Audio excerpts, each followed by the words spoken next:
Chapter 10. I spent the following day roaming through the valley.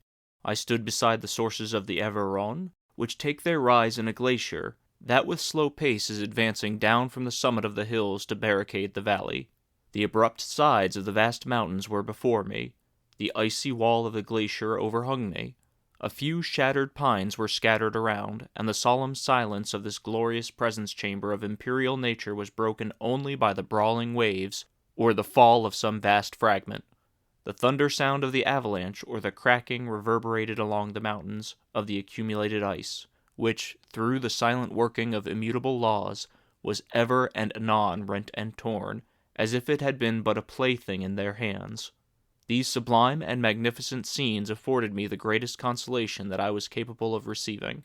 They elevated me from all littleness of feeling, and although they did not remove my grief, they subdued and tranquilized it. In some degree, also, they diverted my mind from the thoughts over which it had brooded over the last month. I retired to rest at night. My slumbers, as it were, waited on and ministered to by the assemblance of grand shapes which I had contemplated during the day. They congregated around me: the unstained snowy mountain-top, the glittering pinnacle, the pine woods, and ragged bare ravine, the eagle soaring amidst the clouds. They all gathered round me and bade me be at peace. Where had they fled when the next morning I awoke? All of so inspiriting fled with sleep, and dark melancholy clouded every thought. The rain was pouring in torrents, and thick mists hid the summits of the mountains, so that I even saw not the faces of those mighty friends. Still I would penetrate their misty veil and seek them in their cloudy retreats. What were rain and storm to me? My mule was brought to the door, and I resolved to ascend to the summit of Montanvert. I remembered the effect that the view of the tremendous and ever-moving glacier had produced upon my mind when I first saw it. It had then filled me with a sublime ecstasy that gave wings to the soul and allowed it to soar from the obscure world to light and joy. The sight of the awful and majestic in nature had indeed always the effect of solemnizing my mind and causing me to forget the passing cares of life. I determined to go without a guide, for I was well acquainted with the path, and the presence of another would destroy the solitary grandeur of the scene. The ascent is precipitous, but the path is cut into continual and short windings which enable you to surmount the perpendicularity of the mountain. It is a scene terrifically desolate. In 1,000 spots the traces of the winter avalanche may be perceived, where the trees lie broken and strewn on the ground, some entirely destroyed, others bent, leaning upon the jutting rocks of the mountain or transversely upon other trees. The path, as you ascend higher, is intersected by ravines of snow, down which stones continually roll from above. One of them is particularly dangerous, as the slightest sound, such as even speaking a loud voice, produces a concussion of air sufficient to draw destruction upon the head of the speaker. The pines are not tall or luxuriant, but they are somber and add an air of severity to the scene. I looked on the valley beneath. Vast mists were rising from the rivers which ran through it and curling in thick wreaths around the opposite mountains, whose summits were hid in uniform clouds, while rain poured from the dark sky and added to the melancholy impression I received from the objects around me. Alas! Why does man boast of sensibilities superior to those apparent in the brute? It only renders them more necessary beings.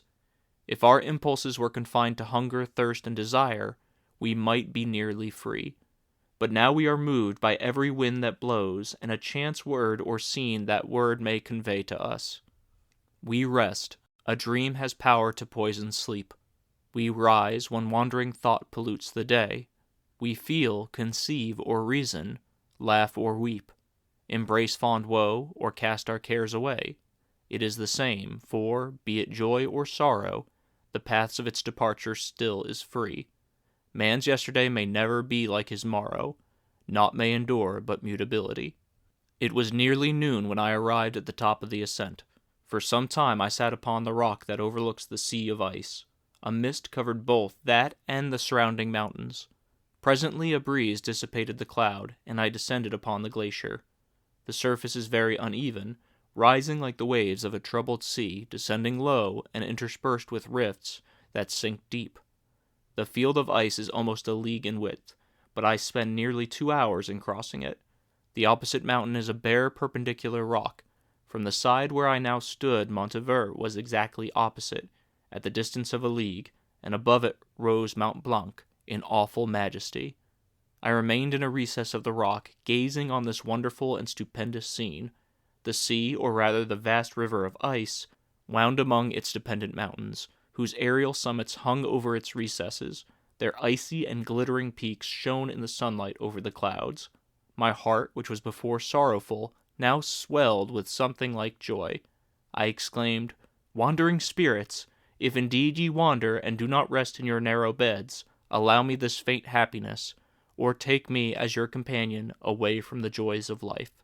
As I said this, I suddenly beheld the figure of a man, at some distance, advancing toward me with superhuman speed.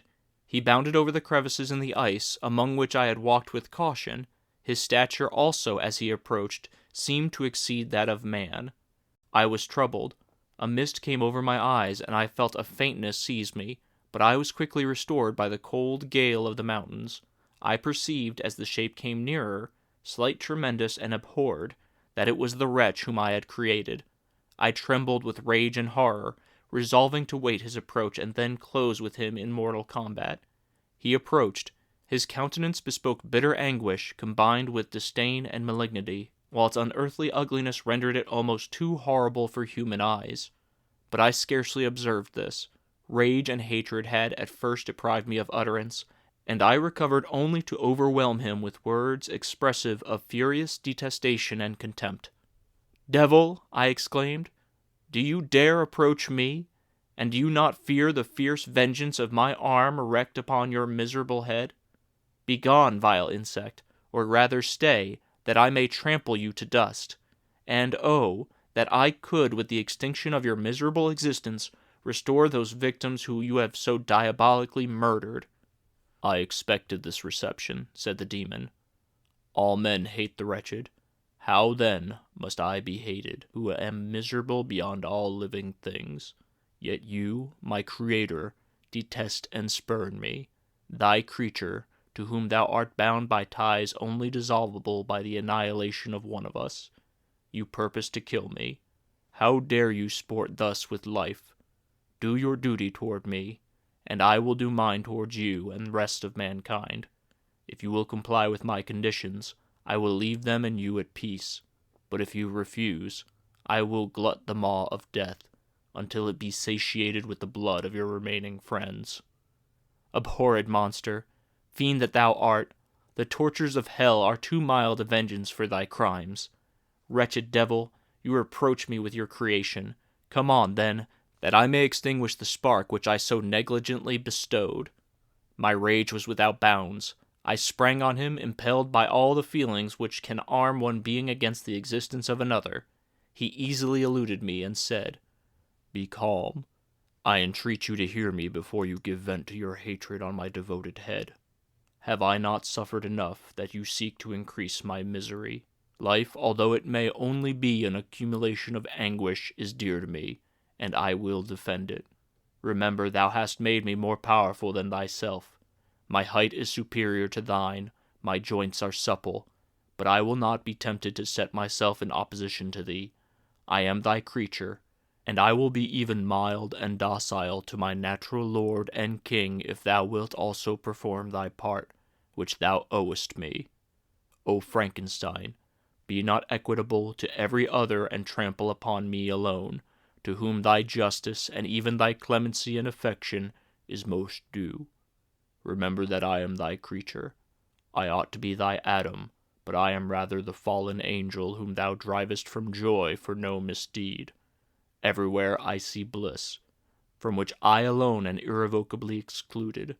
I was benevolent and good. Misery made me a fiend. Make me happy, and I shall again be virtuous. Begone! I will not hear you. There can be no community between you and me. We are enemies. Begone, or let us try our strength in a fight, in which one must fall. How can I move thee? Will no entreaties cause thee to turn a favorable eye upon thy creature, who implores thy goodness and compassion? Believe me, Frankenstein, I was benevolent. My soul glowed with love and humanity, but I am not alone, miserably alone. You, my creator, abhor me. What hope can I gather from your fellow creatures who owe me nothing? They spurn and hate me. The desert mountains and dreary glaciers are my refuge. I have wandered here many days. The caves of ice, which I only do not fear, are a dwelling to me, and the only one which man does not grudge.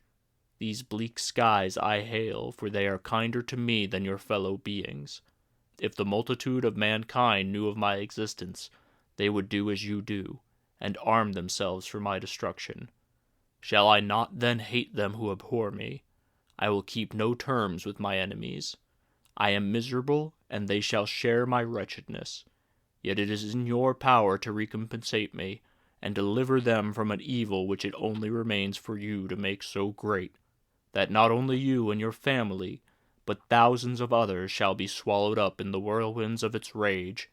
Let your compassion be moved, and do not disdain me. Listen to my tale. When you have heard that, abandon or commiserate me, as you shall judge that I deserve. But hear me. The guilty are allowed by human laws, bloody as they are, to speak in their own defense before they are condemned. Listen to me, Frankenstein. You accuse me of murder, and yet you would, with a satisfied conscience, destroy your own creature. Oh, praise the eternal justice of man. Yet I ask you not to spare me. Listen to me, and then, if you can, and if you will, destroy the work of your hands. Why do you call my remembrance, I rejoined, circumstances of which I shudder to reflect, that I have been the miserable origin and author?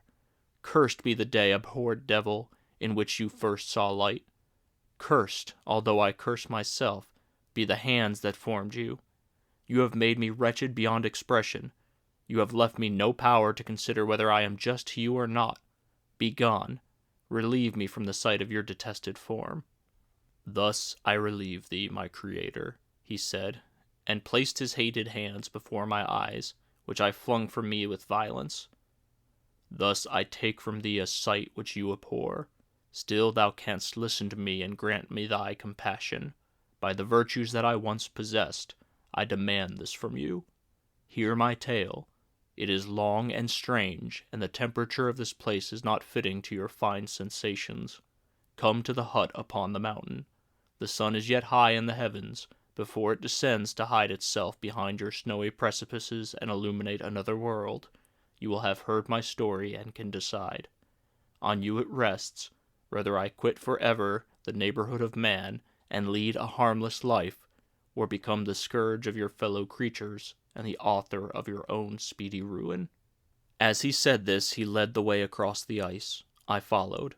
My heart was full, and I did not answer him, but as I proceeded, I weighed the various arguments that he had used and determined at least to listen to his tale. I was partly urged by curiosity, and compassion confirmed my resolution. I had hitherto supposed him to be the murderer of my brother, and I eagerly sought a confirmation or denial of this opinion. For the first time, also, I felt what the duties of a creator towards his creature were, and that I ought to render him happy before I complained of his wickedness. These motives urged me to comply with his demand. We crossed the ice, therefore, and ascended the opposite rock. The air was cold, and the rain again began to descend.